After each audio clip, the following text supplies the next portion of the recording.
So my name is Alessandro. I'm currently a postdoc at the University of Copenhagen in Denmark. My background is illicit markets, organized crime. I have a PhD in criminology from the University of Greenwich in England. And ticket touting was the subject of my PhD thesis. I spent a lot of time doing field work in London and in other cities across the UK, investigating a phenomenon that I found very interesting from before starting, from my gig-going days. I'm also a big fan of live football and live events in general. I found it to be something very interesting to me personally, and also something that was portrayed in a certain way in the media. And essentially, I think there was a lot of lack of knowledge in this subject specifically. So that's me. I'll just very briefly introduce myself. If Xavier can do the same, I'm very happy to have you here as my discussant. Thank you so much. And then we'll get started. Over to you, Xavier. Morning, everyone, or good afternoon, or good evening, depending on where you're joining us from. My name is Xavier Lowari. I'm a senior lecturer in criminology and social policy at the University of Sheffield. And as Alessandro has just said, I'm the discussant for this book presentation panel. And my background is a little bit of a mirror of again what Alessandro has said, which is I'm an organized crime researcher interested in illicit entrepreneurship. So there's lots, and of course methodologically, I'm interested in ethnography. So there's lots in Alessandro's book that piques my interest. So looking forward to hearing what Alessandro's got to say and having a discussion about this book. Great, thank you so much. So I'd like to maybe say two main things, two things more broadly, and then of course we'll get into the detail if we can. The two things are, I'd just like to introduce the book briefly, tell you what it's about, some of the methods, some of the findings, and then maybe talk about the contribution, or what I hope to be the contribution of this book. And then we'll get some questions perhaps with Xavier and from the audience if there are any. Great. So the book is about ticket touting. Very briefly, ticket touting is the buying and selling of tickets for profit. Tickets can be to all sorts of popular events or not so popular. I mean, any kind of event in general, sporting, music, theatre. It's a business.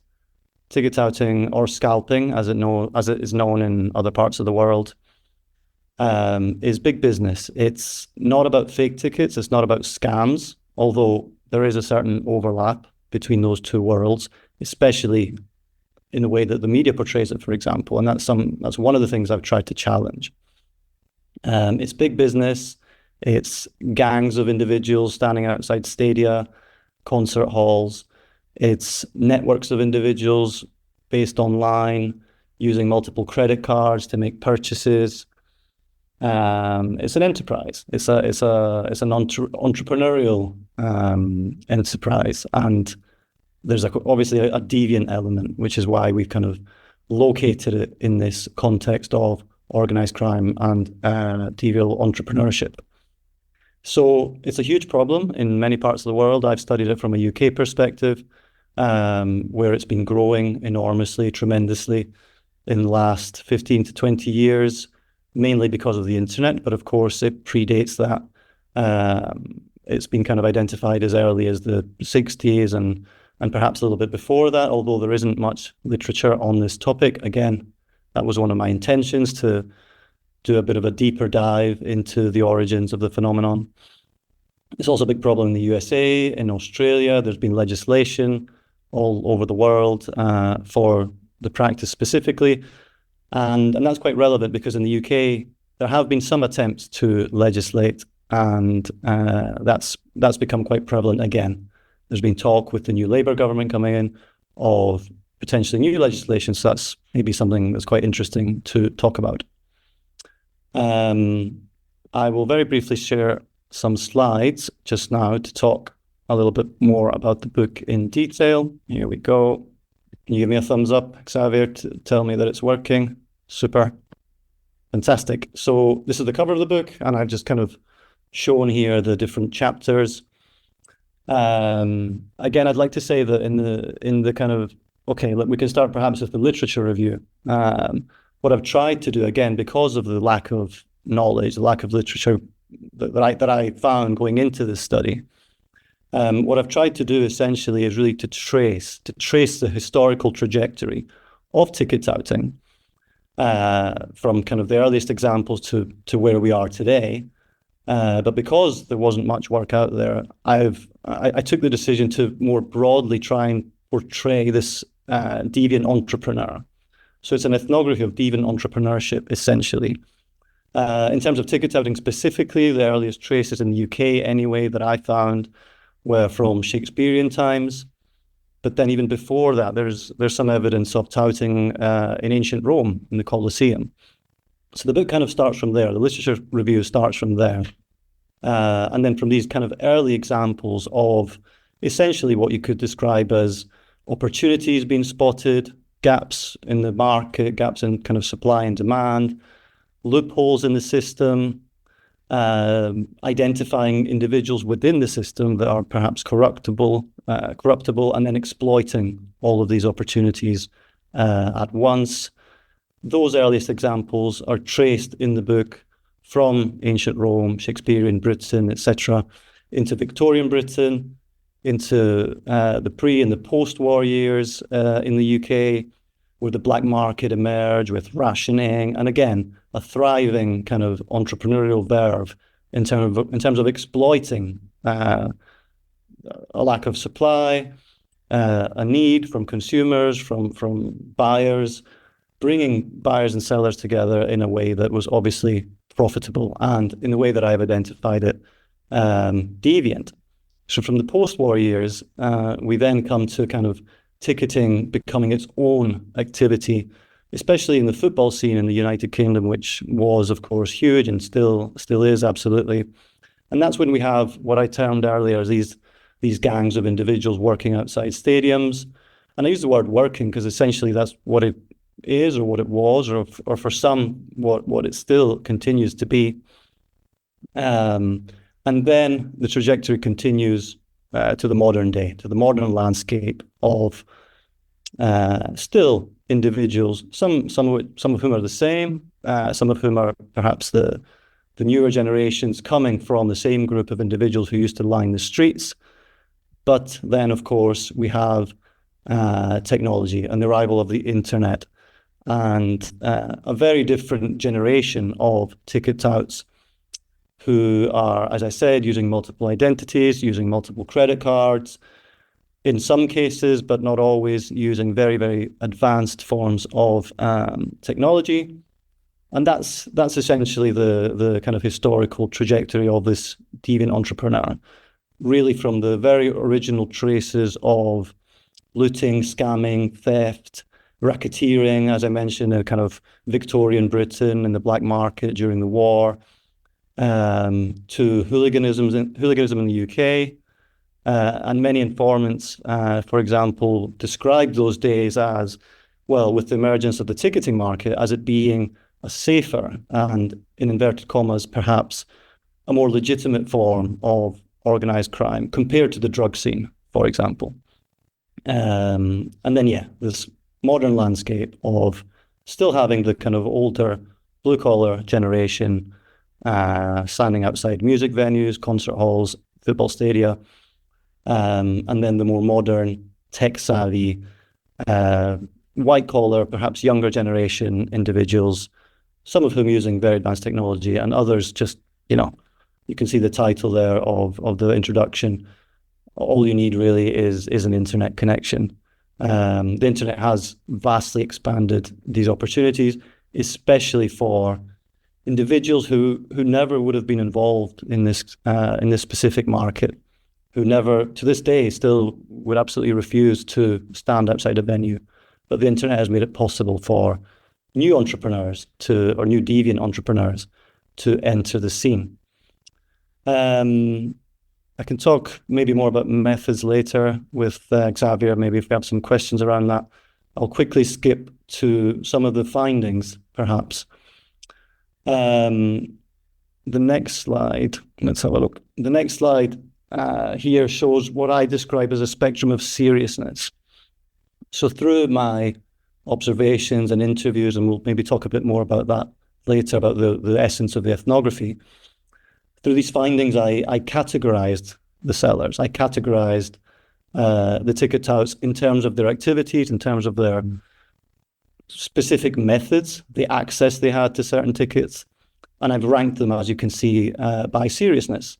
So, for example, very briefly, a casual tout could be someone who buys 4 tickets to attend for themselves and maybe a friend. They have 2 spare, and they just sell those 2 on a secondary online platform, which permits them essentially to go for free. The profit that is made from the extra 2 will mean that they and their friend can attend for free. And that's as a kind of casual activity, again, that would have purely emerged with the arrival of the internet.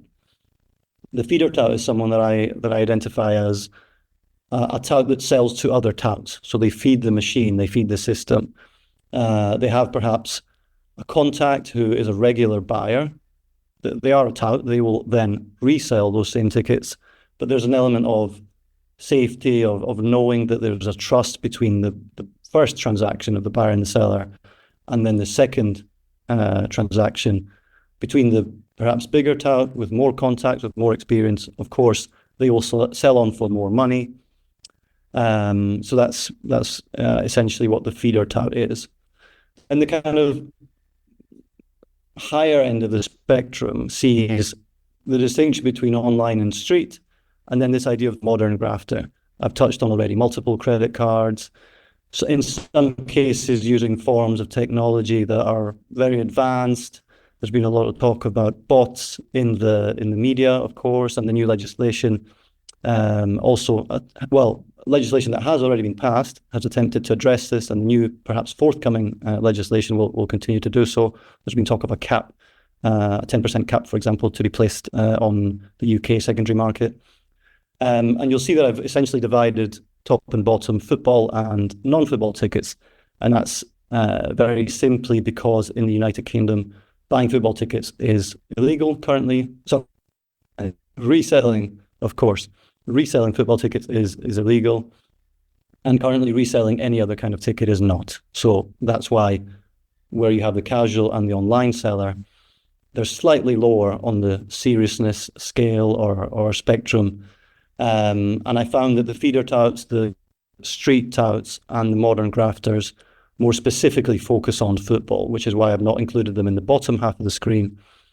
Again, reason being that football is just far, far more lucrative, perhaps.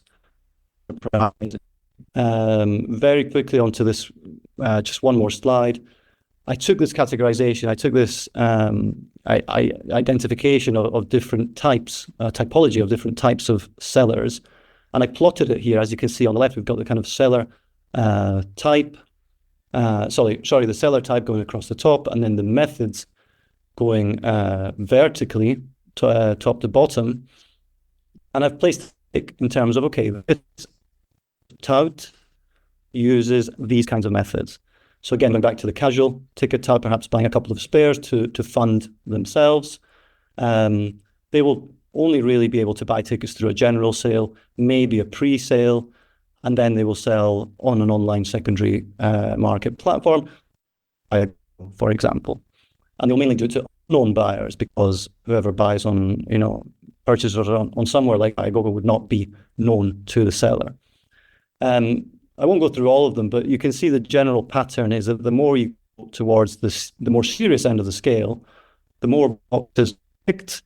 That's because the more serious, more experienced sellers, the online street modern grafters, it's just about the general sales. It's also about known contacts. It's about general trickery, which I referred to earlier as loopholes, perhaps having some kind of corruptible individual on the inside, giving more direct, guaranteed access to tickets, something that a casual seller would not have. But the key here really, just to finish and then pass the word on to Xavier, is you will go down to the seller. Very interesting is that those boxes corresponding to the online secondary market are not ticked. And that is what the media, what the activists, what the kind of politicians, the legislation, etc., has really been focusing on, regulating the online secondary market. And that has happened to some extent. Viagogo is an example. Viagogo I classify as belonging to the regulated part of the unofficial market. It's still the black market, but it's slightly more regulated than similar websites that are perhaps operating offshore. These are the ones that will ultimately be impacted by it. However, the more serious end of the typology of buyers and sellers that I've identified actually don't use those kind of platforms as much as we think. What does that mean? In a nutshell, that any kind of targeted legislation like that will very likely miss the mark. If you close down Viagogo and StubHub, for example, that does not mean that touting will stop, because the street sellers, the modern grafters, those that have access to more advanced forms of technology, but it's not just that. They have more networks, they have more contacts, they have established buying and selling relationships with buyers overseas.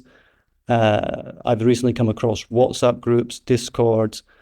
That touting activity, unfortunately, will very likely continue, and perhaps that's something that the discourse around new legislation really needs to consider in more detail. So I guess that's the book in as much of a brief, perhaps not so brief summary as I could muster. I'll leave it there and then maybe pass on the word to Xavier to see if he has any comments and any questions. I'll stop the screen, and then it'd be great to see if there's any questions also from the attendees. But thank you so much for listening, and over to you, Xavier. Thanks, Alessandro. Thanks for that summary of the book. I don't quite think you've done justice to, I think, the breadth of the book in a sense, but it's difficult to do that in quite a brief summary. So I think it's an excellent piece of work. I think it's a real achievement in criminological ethnography. I'm really pleased to be the discussant because it makes my job a little bit easier when I really like the book, I suppose. Let me just go through. There's a few themes that I picked out from the book that I just wanted to raise and maybe throw a couple of questions across to you as I go through. So I think one of the first things that I think what the book does more than anything, and it's not something that all criminological monographs do, which is this book is a direct challenge to actors in a position of authority in the live events industry, because it's not. The book does a fabulous job of describing the tactics of touts and entering this world of ticket touting or scalping. But what it also does is it reveals the hypocrisy that's embedded within the live events ticketing systems, the ways in which so-called legitimate actors within this system, whether that be artists or whether it be primary sellers, like so in the UK and maybe elsewhere, we've got Ticketmaster, I believe are owned by Live Nation, who others may be more aware of. And these platforms sell tickets, but they also engage in practices with the consent of artists, which in a sense are, I would argue, and you do as well, Alessandro, which are effectively it's artist-approved touting. I'm talking specifically about things like dynamic pricing, which is something that's been going on for years and years. And only recently, it seems to me, has it kind of come to the fore in public consciousness as a result of the Oasis ticketing debacle in the UK. If anyone's not aware, there's a very, very good description of dynamic pricing in Alessandro's book. What it means effectively is that a primary seller can suddenly decide that they're going to increase the price of a ticket based on how much interest there is in those tickets. So in the case of Oasis, they were advertised at £150 each. People then spent hours in the online queue. When they got to the front of the queue, the same tickets were now £350 plus. because there was so much interest in them. And this is an arrangement that primary sellers do all the time, that bands and artists are aware of and approve of, and indeed Oasis approved of this. And it's only until there's a backlash from fans that this becomes an issue. So I think it's an important place to start in terms of thinking about the book, because the book is about touting, but it's not just about touts. And I think what the book does is it shines a light on the parallel activities that people in positions of authority are partaking in the live music or the live events industry, like dynamic pricing.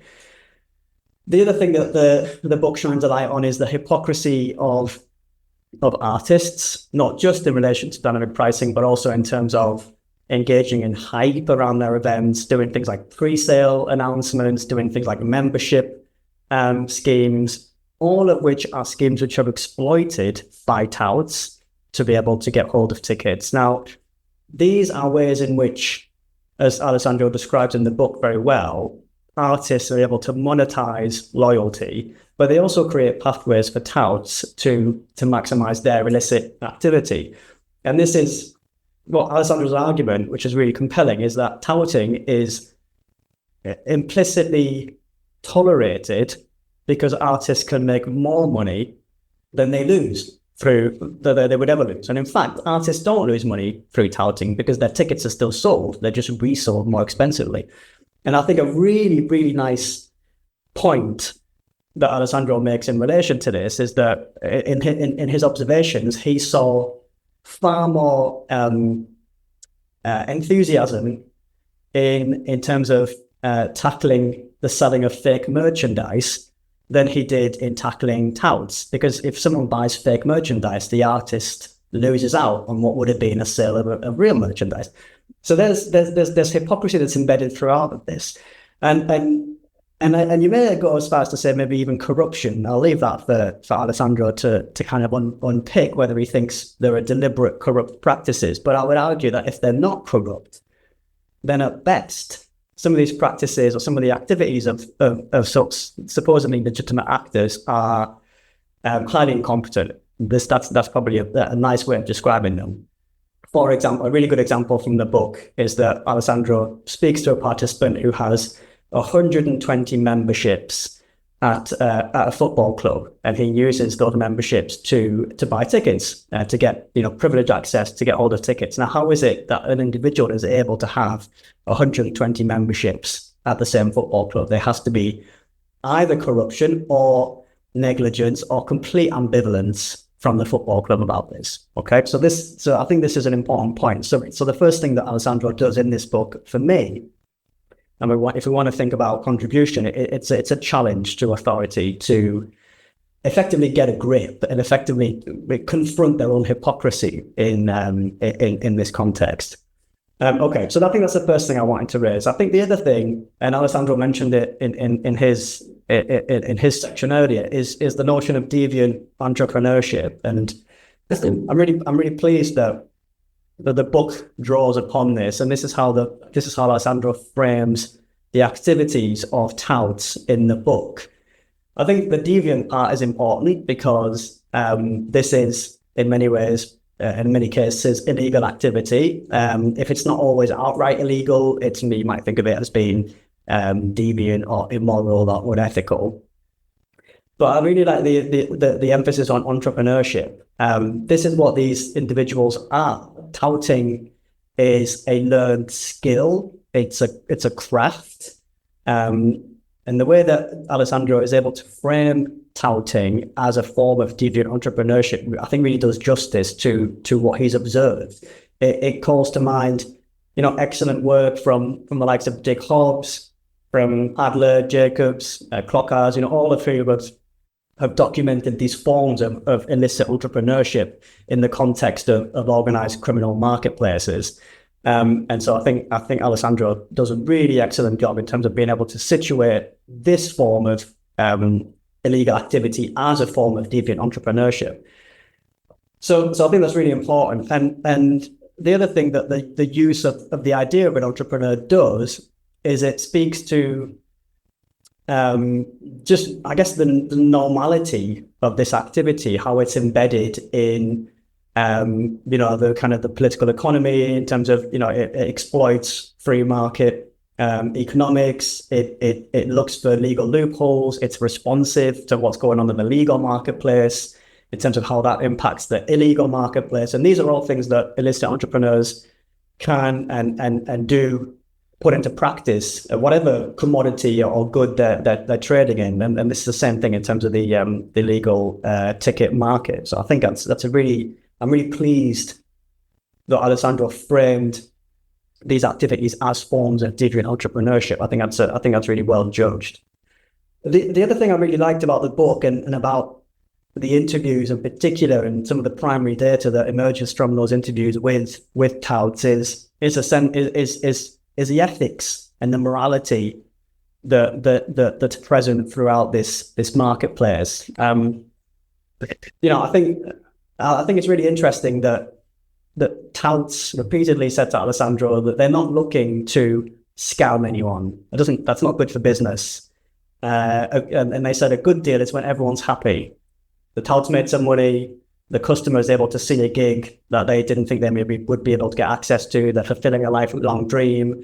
They were in the queue for hours. They didn't get a ticket, but they can still go. And this is good for everyone. So I think that the key thing is that touts are not looking, certainly the ones that spoke to Alessandro, they're not looking to con customers. Again, comes back to entrepreneurship and salesmanship. It's not about conning people.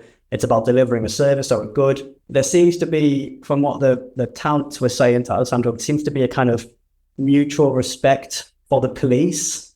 A respect in the sense that the touts are aware that the police have got a job to do. They're not looking to rub their faces in it. If they see a police officer, they will change their practices. They will stop what they're doing. So there's this kind of appreciation that everyone's trying to work. Everyone's trying to do their job. Some people are trying to make money. Some people are trying to do their job in different ways. So I think this is really interesting and kind of this ethical moral framework. And it really counters the kind of mainstream narrative that's particularly the narrative that's pushed by politicians and other stakeholders in this industry of this depiction of touts as the cancer of the live music industry or the live event industry, as scum, as scammers, as, I heard them described in a program last week as parasites. And depends what your view is, I guess, of their activities. But certainly in terms of how the touts describe themselves, they see themselves as traders, as entrepreneurs, and they're looking to fulfill people's needs and wants and make money whilst doing that. So I think that's really interesting. And part of that then comes, and later on in the book, there's an issue around identity and how touts describe themselves. And Alessandro does a really neat job of using the framework of techniques of neutralization to try and understand how touts rationalize or neutralize their own behaviors. But one of the key, I think, really interesting aspects of that is that a lot of touts reject the tout label. They will say, I'm not a tout, I'm a trader, I'm a salesman, I'm this, I'm that. So I found this explicit rejection of the label of tout to be interesting. It's a label that's become so toxic in kind of common discourse that these entrepreneurs are explicitly rejecting that whilst describing activities that are clearly touting. There's no denying that's what they are, but they reject it themselves. So I thought that was really interesting. Just a couple more things. The other thing I wanted to flag, which I think is really important in terms of the way the discourse around this fall of entrepreneurship is going, is the online, offline debate, or whatever you want to call it, discourse. One of the things that's been happening in the UK, and I suspect also in the US, is that there's been an obsession, this relentless obsession in discussions of touting with the spectre of bots and of algorithms and programs which are designed to jump bad actors to the front of the queue and hoover up thousands of tickets and that kind of thing. And look, this undoubtedly does happen on occasion. What Alessandro does, I think, in the book is provide what's been missing from the discourse, which is a balanced and rational discussion of the spectre of bots. And actually what Alessandro does is he gives us two reminders. I think number one, the fact that actually touting is still predominantly a human endeavor. You still, or you don't need to go to a live event, whether it's a concert or a football match, and look around, and you will see people standing, selling tickets, buying tickets. So, this is still, the idea that this is now an offline activity and we must be terrified by the specter of the online is completely, I think, missing the point. So I think Alessandro does a really good job of regrounding the discussion, I think, in terms of acknowledging that this is still an offline activity perpetuated by humans in real life at events. And I think that the gears being turned away from that is actually unhelpful. So I think that's really important.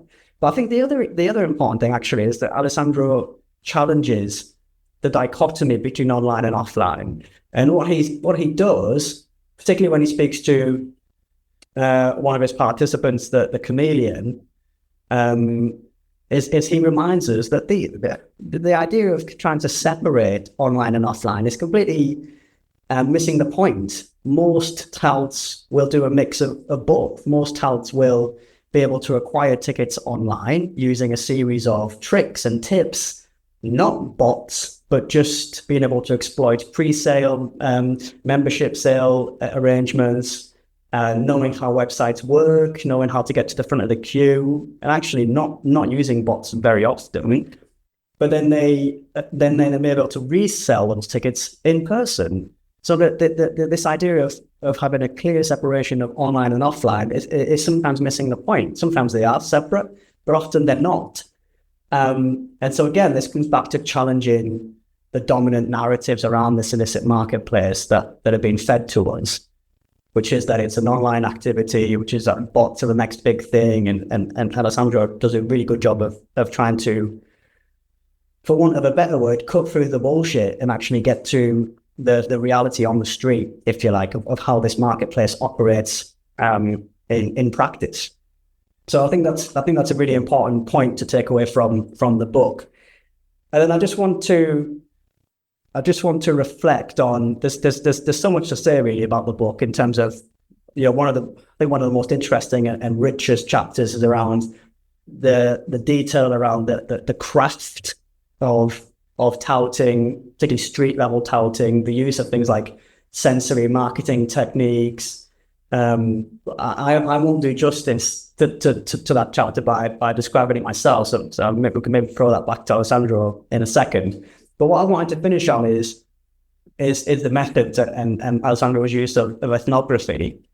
I think it's a really fantastic piece of ethnographical work. I think like all good ethnographies, this book isn't just by Alessandro. It has Alessandro in it. He's almost one of the characters, if you like, and you really that really comes across throughout the book, but particularly in the methods chapter, where he reflects on the adventure, I guess, of ethnography, but also the challenges of ethnography.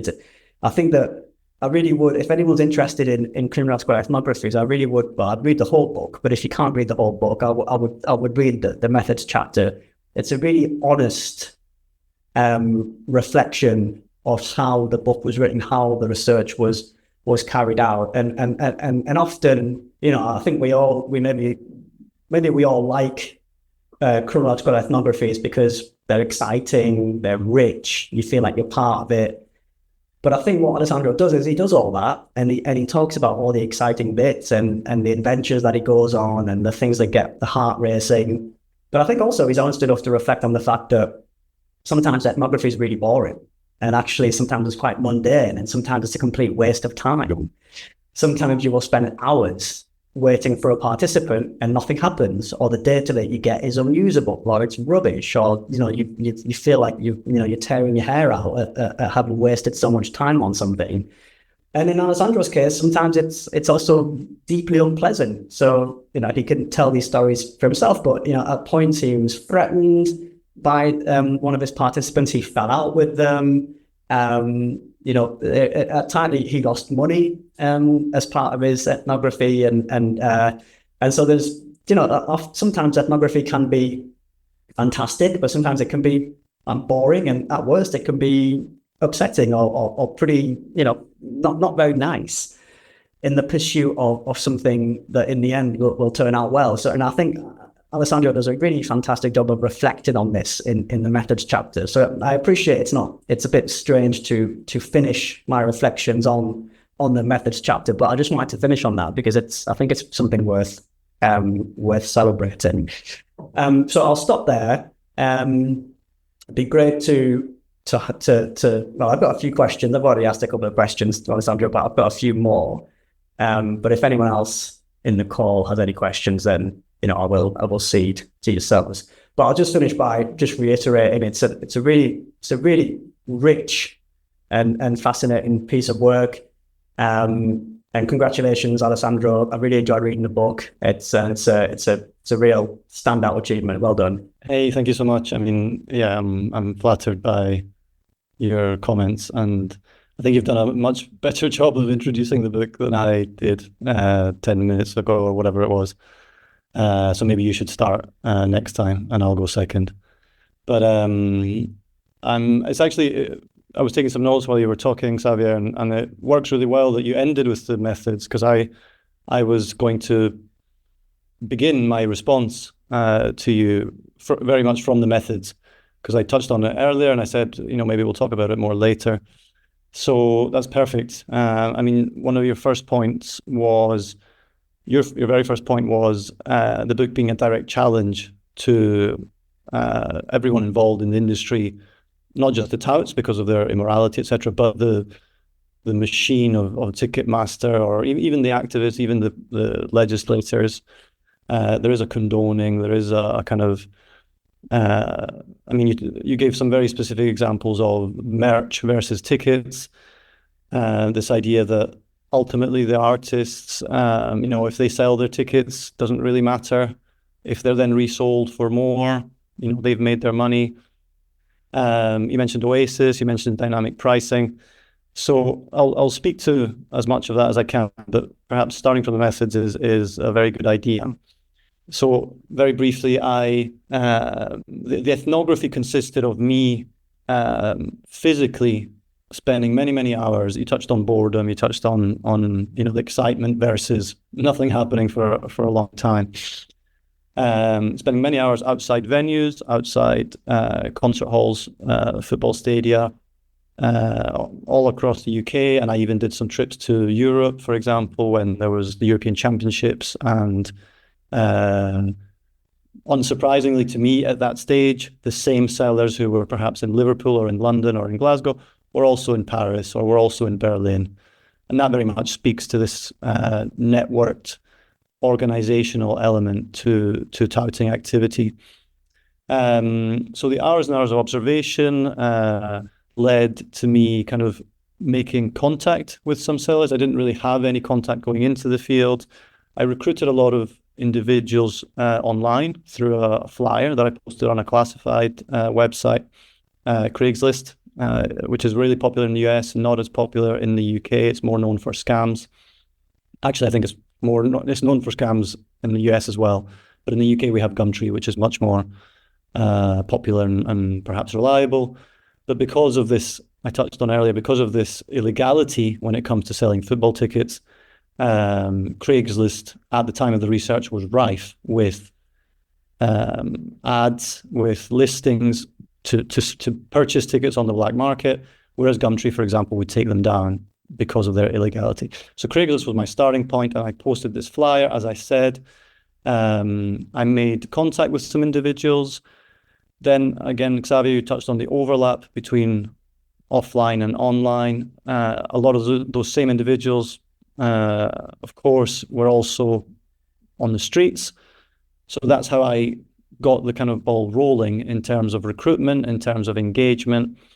And I was able to do the observations and alongside that interviews. So the patterns, the strategies, the tactics that I observed on the street For example, the way that the touts would position themselves strategically, both in terms of, say, the movement of crowds from a tube station towards the stadium, but also the positioning of police officers. Another thing you touched on was this understanding, perhaps, between law enforcement and the touts.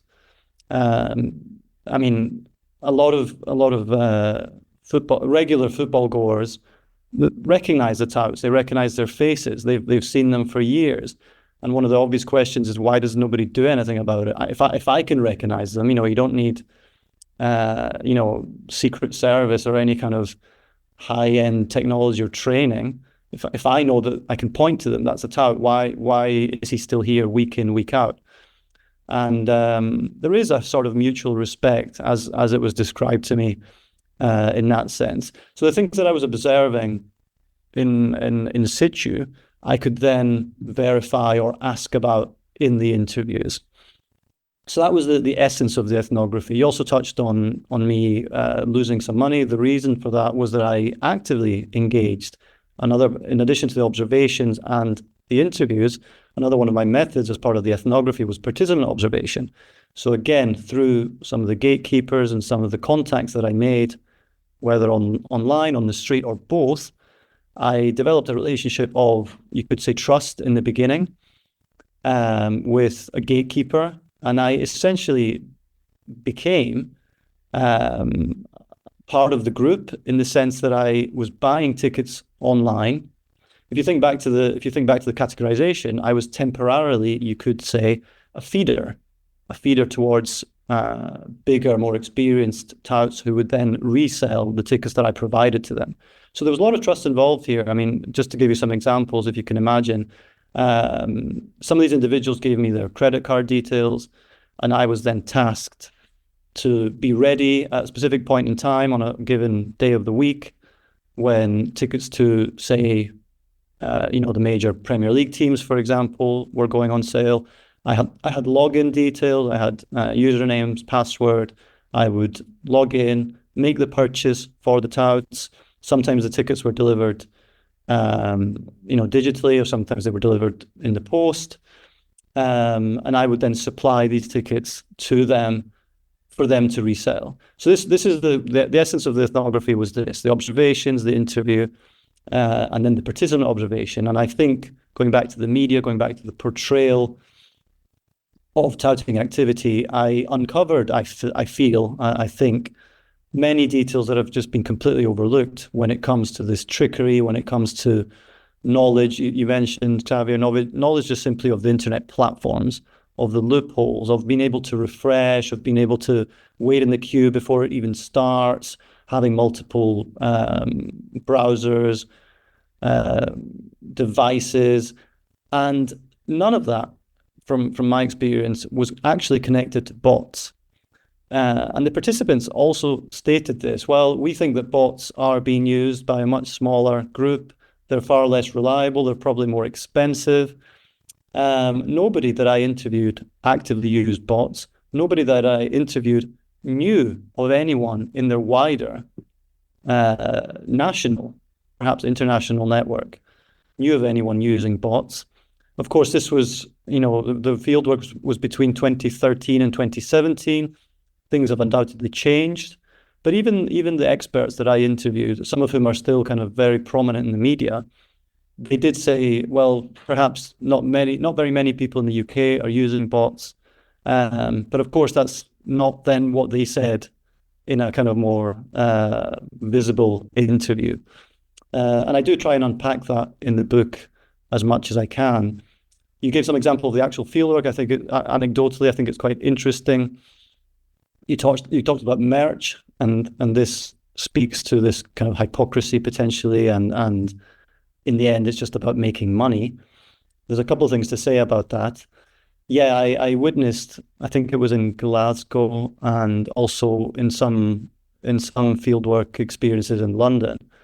I witnessed during these hours of waiting and watching and taking notes on my phone, pretending to be on the phone. I didn't really want to bring a notepad. I was pretending that I was maybe typing a message to a friend, or for example.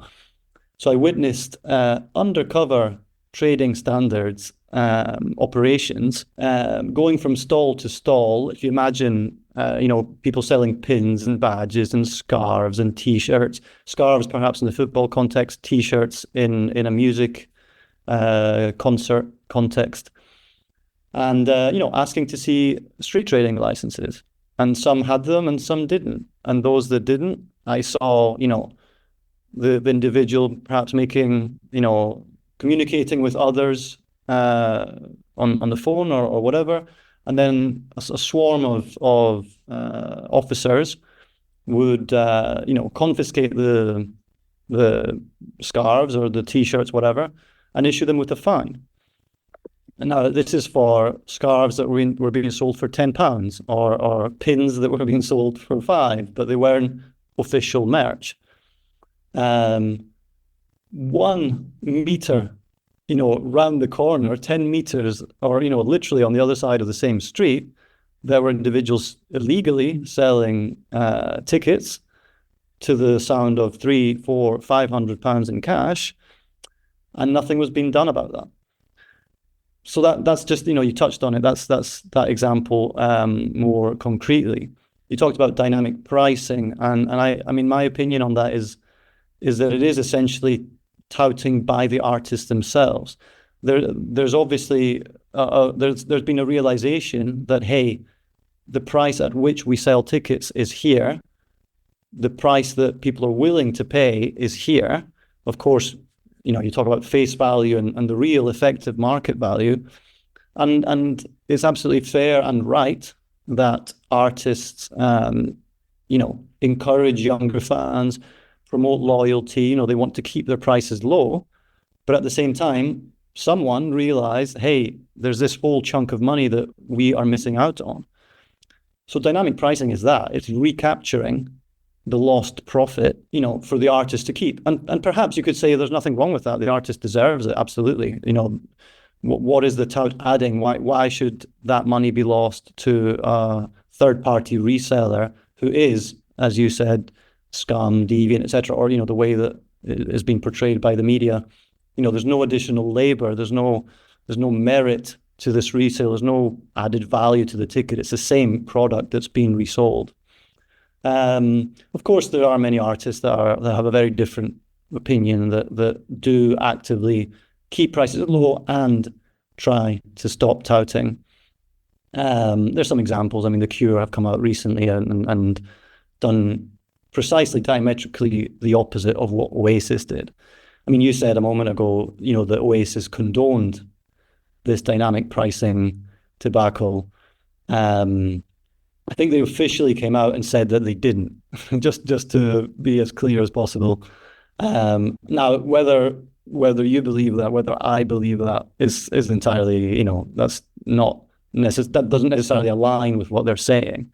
But, they did say, oh, we were not aware of this, et cetera, et cetera. It was the promoters. And, as I said, you can take that at face value or not.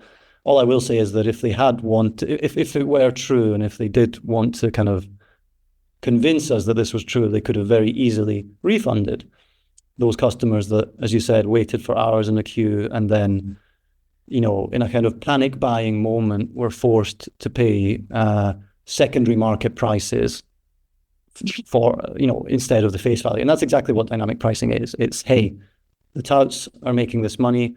The secondary market, can withstand these higher prices. Clearly, people are willing to pay for it. We will take that. We will take that extra price margin. So I think, I wanted to talk a bit more about the methods and this idea of the direct challenge, as you said, towards, it's not just about the touts, it's about the machine around the touts, and it's about others really allowing the loopholes, allowing, the corruption, the tricks, and the touts just kind of exploiting that. If I may, I will very briefly, had a couple of other slides. Just while you load those up, Alessandro. Yeah, go ahead. Just looking at my notes, and just on that point, I think I've quoted you in my notes here, so I hope I've got this. This is accurate. Where you conclude by saying that touts are encouraged to profit as long as they do so in ways that are not overtly deceitful. And I think I felt like that was, it was a really astute kind of summary of that overlap between the licit and the illicit marketplace, insofar as touts are tolerated because the pathways, I said this earlier, but the pathways that allow touts to profit also allow artists and primary sellers to make huge profits, much more than what the touts are making, right? So there's kind of like this unspoken, it's almost like an unspoken agreement that we're all going to make money here, but we have to be savvy, and we can't effectively take the mickey, right? So as long as touts are doing this quietly and reasonably, then there's money for everyone to be made, right? So I'm thinking particularly around things like pre-sale arrangements, around membership arrangements, that allow supposedly real fans to have access to tickets. But as you describe in the book, touts are aware of all these little tricks, and they also exploit these loopholes, these early access entries to tickets. And going back to what we were saying just there, in terms of, if artists really want to tackle the problem, what can they do? And one of the things they could do is to eliminate all of these pathways. And that would cut out a lot of the entry points for touts. But if they eliminate those pathways, then they won't make as much money, right? Artists won't make as much money, and neither will promoters. So there's this kind of this broad tolerance because everybody's making money, and as long as that's happening, everyone's happy, I guess. I don't know what you think of that. That seems to be what comes across, certainly in the book. That's how I interpret it. Thank you, Xavier. I'll respond super quick, and then I can see that one of the organizers has their hand raised. Yeah, I just wanted to very quickly say you're absolutely right. So in the book, I talk about this diluting of the legislative response.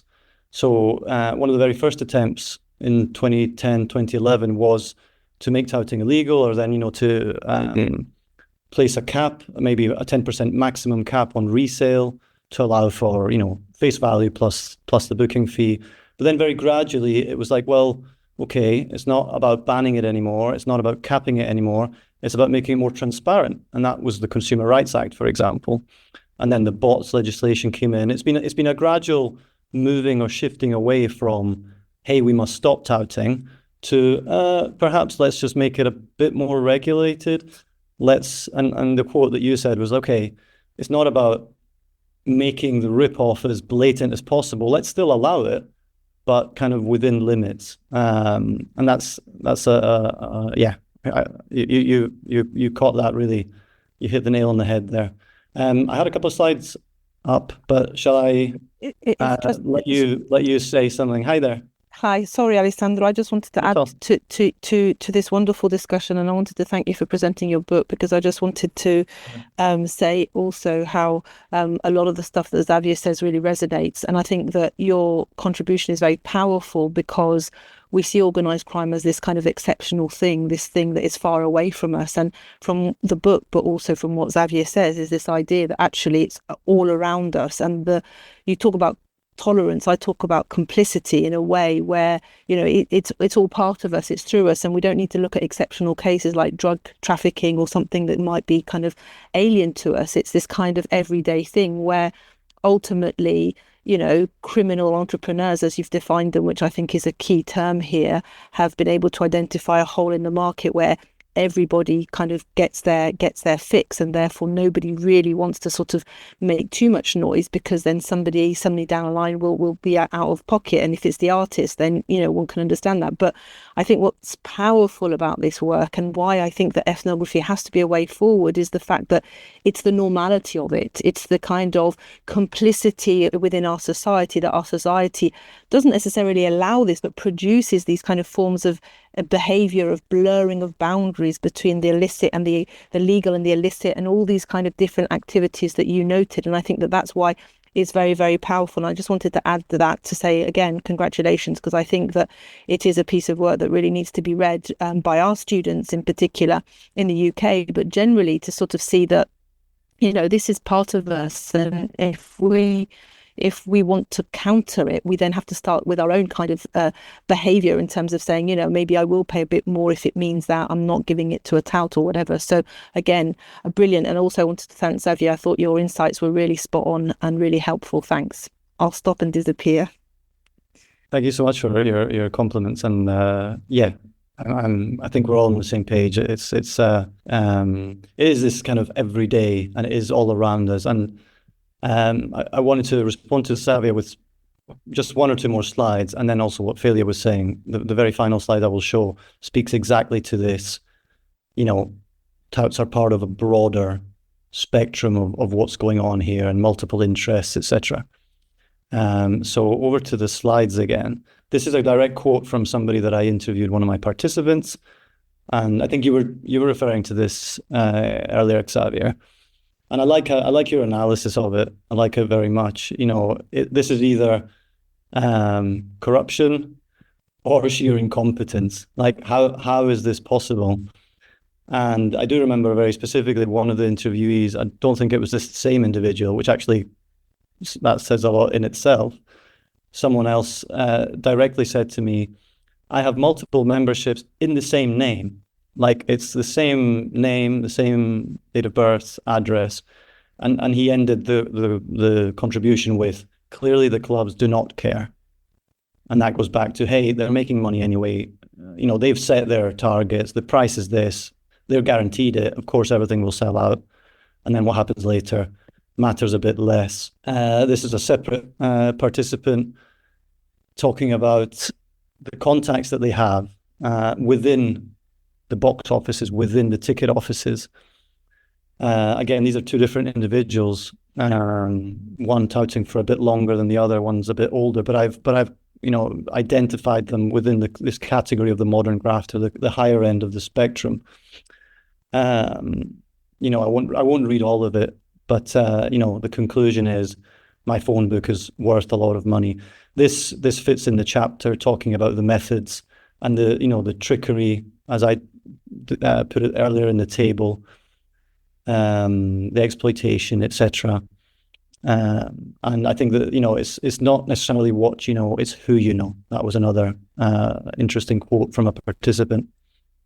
And then, yeah, I skipped one here. It's just more examples of industry measures that ultimately don't work if there's people on the inside. Again, I won't go into too much detail, but Coco's a venue in London, and I very unimaginatively labeled one of the regular faces Coco guy. And yeah, on a particular evening, I saw him with kind of a staff pass. He was walking in and out of the venue. Even the bouncers were very confused what was going on. This was a venue where specifically ID checks were supposed to be in place. And again, the media makes a lot of noise about this. Okay, if we check IDs, sure, all of this is excellent and it works in theory. But in practice, if these things are going on, you know, confirming that the tout would physically, you know, the very bottom, the quotes in purple, the tout would very directly himself physically put the wristband on me. So if that is happening, then, you know, all of these measures kind of lose any sort of credibility. But the slide I wanted to show and end with here was the fact that other authors, other scholars have found exactly the same thing to be happening. This is a study from the late 90s in Canada by sociologist Michael Atkinson. And it's exactly what I've been trying to say. What's the point? You know, all of these measures and, you know, industry spokespersons saying that progress has been made. Yeah. When there's corruption and deals happening under the table, so to speak, then again, they just all lose their value. But it's the second one, the one kind of highlighted in blue here, that I really wanted to show, because it speaks to what Failure was saying, it speaks to what you've been saying, Xavier. Yes, we can be critical of the touts, like the media has been, parasites, etc. But they're just one part of the machine that is just kind of chugging along and continuing, condoning. Failure mentioned complicity.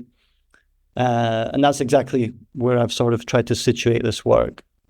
Challenging, that's where you started, Xavier, challenging this idea of touts are bad and we must do something about it. Sure, but they may very well be bad, but the ways in which legislation has been introduced, the ways in which industry measures are being attempted, tested, fail entirely when none of these other things are being brought to light. The imperfections of the primary market, the loopholes, the tricks that you can do to bypass systems with or without bots, and then of course the human element that you said, Xavier, the fact that people are still touting on the street, but even more so that there are humans behind these mechanisms that at the end of the day are there just to make money. It's not just the touts making money, it's the artists making more, as we said, perhaps because of dynamic pricing. And maybe that's fair, maybe that's the way it should be.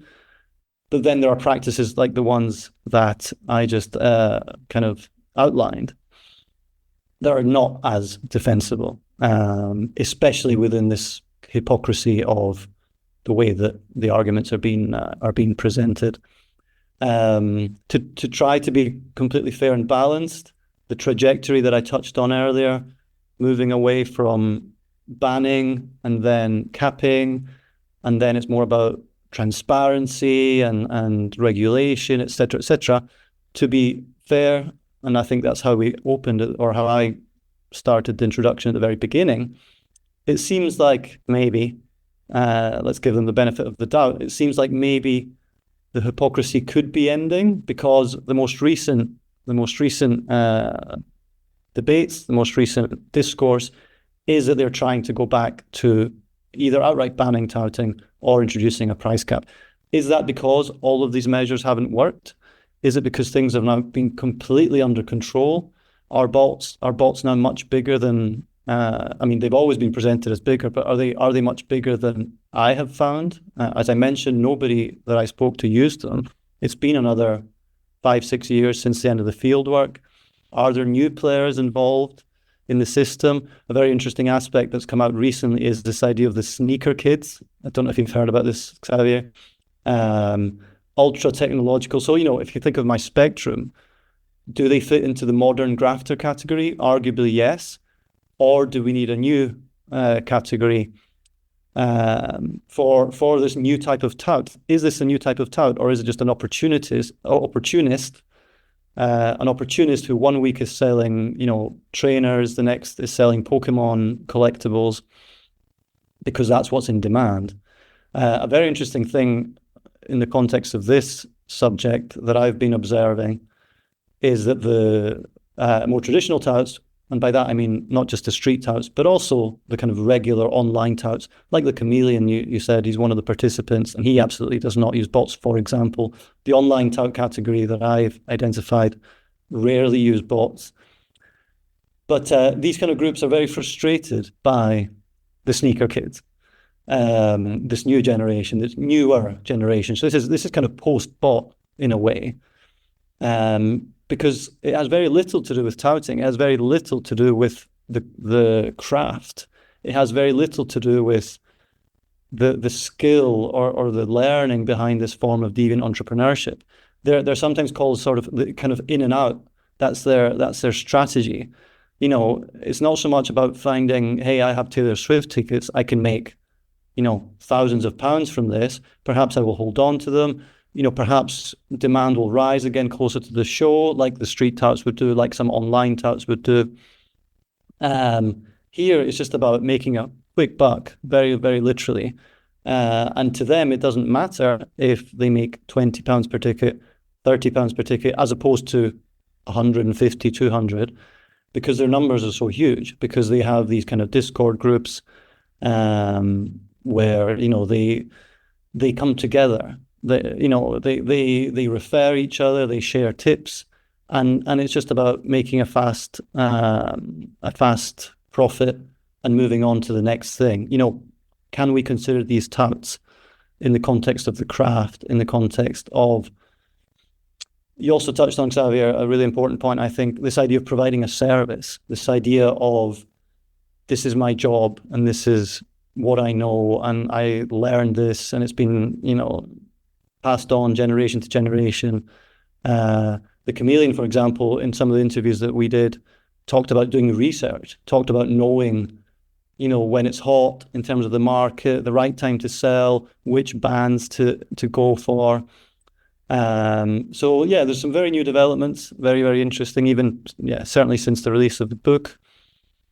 And is it because of these and because of the failed industry measures, failed legislative interventions that, Parliament, MPs, activists are now going back to capping? Because, these are the same people that absolutely argued in favor of the bots.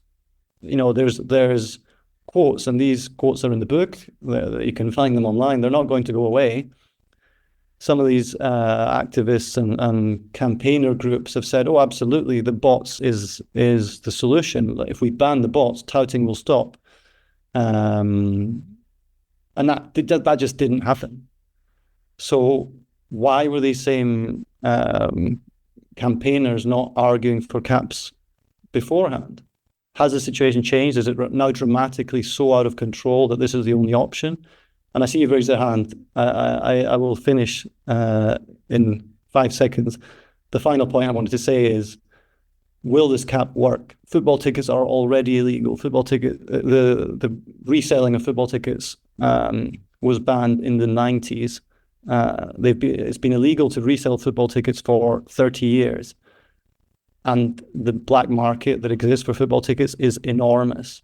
Why should this work in the context of music tickets? And I think what's been happening is there's been a kind of vendetta almost. There's a kind of, Viagogo is the enemy. These online resellers are the enemy. They're using bots.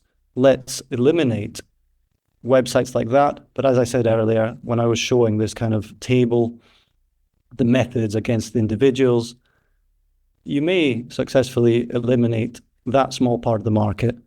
But very much like the football market, the touting will continue, in my opinion. So let's see what happens with that. It's been illegalized in Ireland, for example, and lots of campaigners are saying, "Hey, look at the Irish model; it's working there." But from my observation and the contacts that I have, and some of the research that has been ongoing on my side, all that's happened there is that Ticketmaster has gained even more of a monopoly because of dynamic pricing.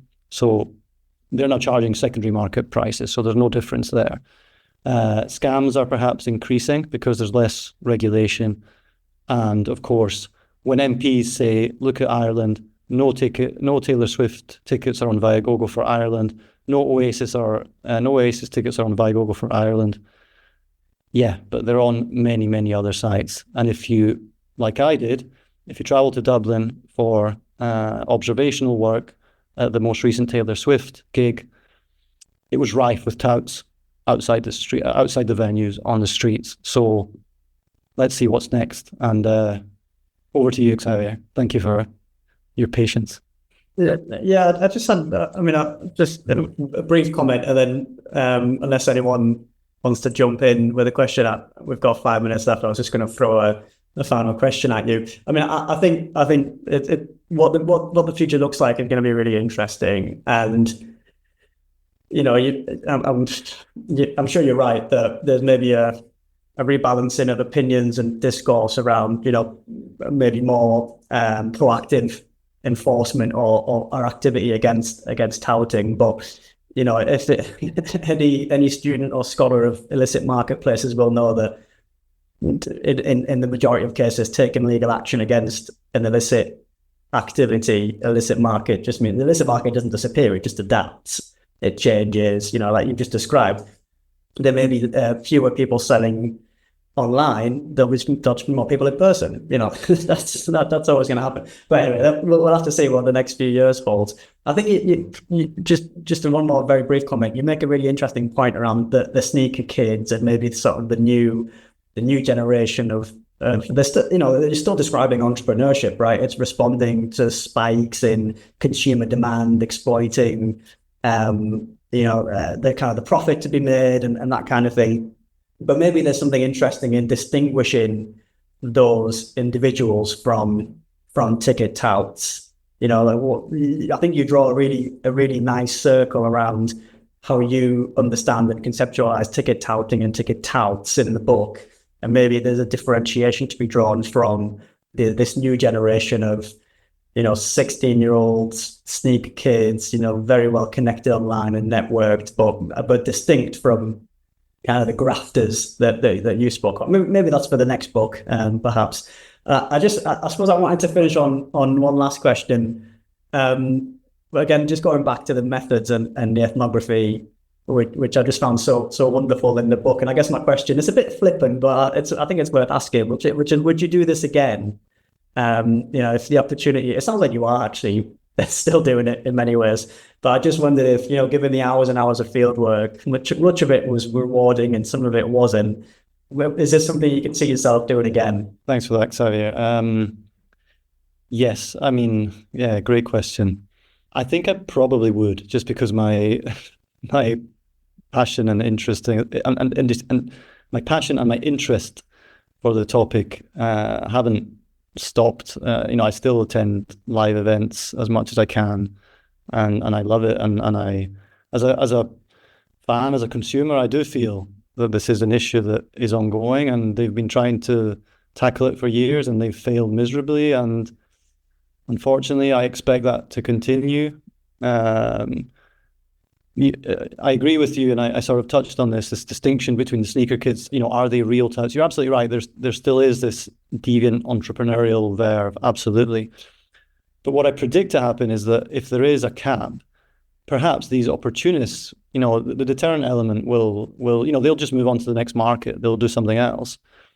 But will that bring back street touting? Will the modern grafters that do not use bots, that are not sneaker kids, that simply have multiple, credit cards, identities, that will just continue, and it will happen possibly outside of the more currently regulated, unofficial markets. I think I would do it again. I enjoyed it. You touched earlier on things going awry. We didn't have loads of time to talk about the threats that I received. I would do things differently, but I would do it again if I could. And I think more research does need to be undertaken in this area. Perhaps indeed with this newer generation to understand better this idea of the bots, and that's something that going forward, me or someone else, it would be very, very interesting to see that.